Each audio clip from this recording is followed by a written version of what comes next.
Olá, pessoal. Eu me chamo Nathalie, trabalho na divisão de fundos listados e de participações da CVM e uma das nossas atribuições é o registro e o funcionamento dos chamados fundos ETF.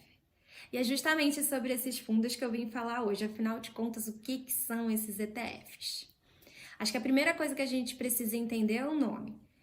ETF vem do inglês e quer dizer Exchange Traded Funds.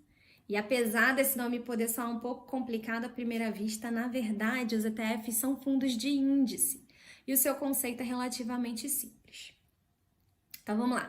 Fundo de índice é uma comunhão de recursos que tem como objetivo replicar as variações e a rentabilidade de um índice de referência. Esse índice de referência, ele mede o retorno de uma carteira teórica, como a carteira do Ibovespa. A carteira teórica do Ibovespa, ela tem toda uma metodologia pré-definida, critérios objetivos, a metodologia é pública. Então, os investidores que quiserem replicar o Ibovespa podem acessar a metodologia e replicar a carteira teórica do Ibovespa.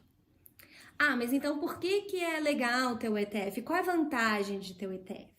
Então, por exemplo, o investidor comum que quisesse ter acesso aos retornos associados ao Ibovespa, teria que ir ao mercado, adquirir cada uma das ações que compõem o Ibovespa nas proporções necessárias. Isso provavelmente, com certeza, ia demandar um volume grande de recursos, inviável para o investidor comum. E é justamente a isso que o ETF vem atender. O ETF ele já faz esse trabalho, ele replica o benchmark, ele replica um índice de referência.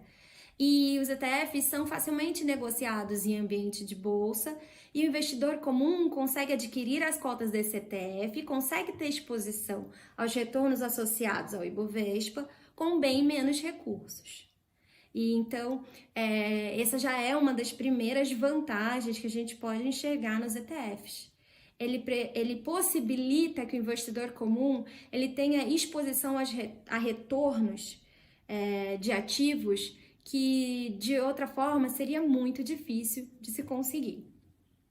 E a depender do índice de referência que esteja replicando, podem existir vários tipos de ETF.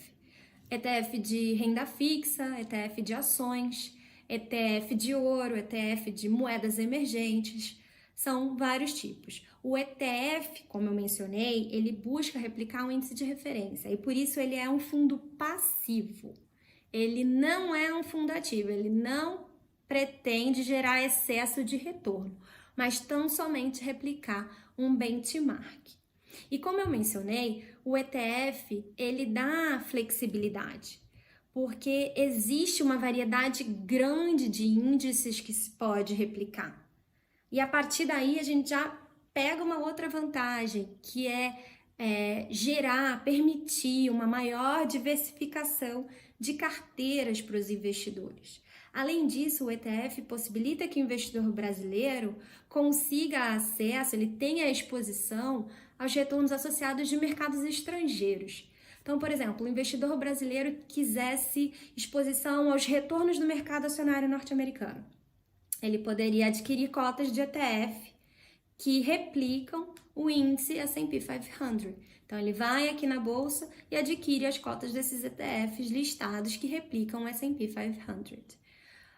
Outra coisa, os ETFs são fáceis de negociar, como eu já falei, assim como as ações, eles são negociados em bolsa de valores, os ETFs listados, e ao longo de toda a sessão, de todo o pregão, os investidores podem comprar e vender essas cotas de ETF, e elas trocam de mão, assim como as ações. Os ETFs listados, eles podem ser negociados através do uso de conta margem. Então, por exemplo, isso significa que os investidores podem assumir uma posição vendida no ETF. Então, vamos pensar aqui no investidor que já tem uma carteira diversificada, só que ele acredita que o mercado vai ter um mau desempenho e ele não quer se desfazer desses papéis. Ele pode assumir uma posição vendida em ETF que replique um índice parecido com as ações que compõem a carteira dele e assim ele consegue redear esse portfólio. Ou então, o investidor pode simplesmente ter uma estratégia e assumir uma posição direcionada e fazer uma venda descoberta de ETF, porque ele acredita que o mercado vai performar mal e ele quer aproveitar para lucrar em mercado de baixa. Nessa segunda situação, que envolve alavancagem, depósito em conta margem, eu destaco que o risco é bem maior, mas é possível fazer esse tipo de negociação através do uso de conta margem.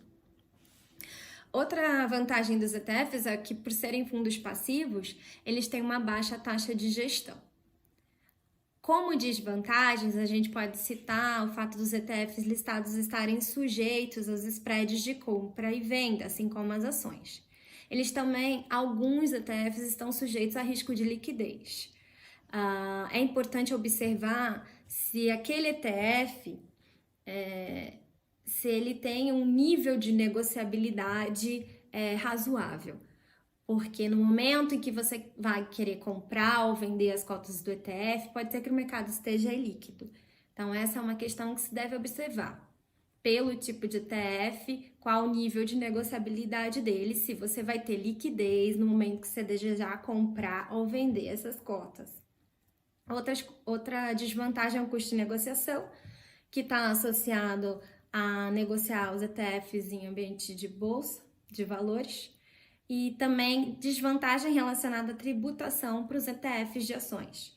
Os ETFs de ações, eles não são isentos de imposto de renda para vendas até R$20 mil. Então, diferentemente das ações, eles não são isentos nessa situação, eles pagam 15% de imposto. Se for day trade, pagam 20% de imposto. E, apesar de eu não ter mencionado no início, eu dei enfoque aqui aos ETFs listados. Os ETFs negociados em bolsa de valores, mas existe também ETFs negociados no mercado de balcão organizado. Os ETFs listados, eles são uma boa opção para quem começa a investir em bolsa de valores e não quer correr muitos riscos, além dele possibilitar uma diversificação dos investimentos do portfólio dos investidores. É isso, eu espero ter contribuído para um melhor conhecimento do que são os ETFs.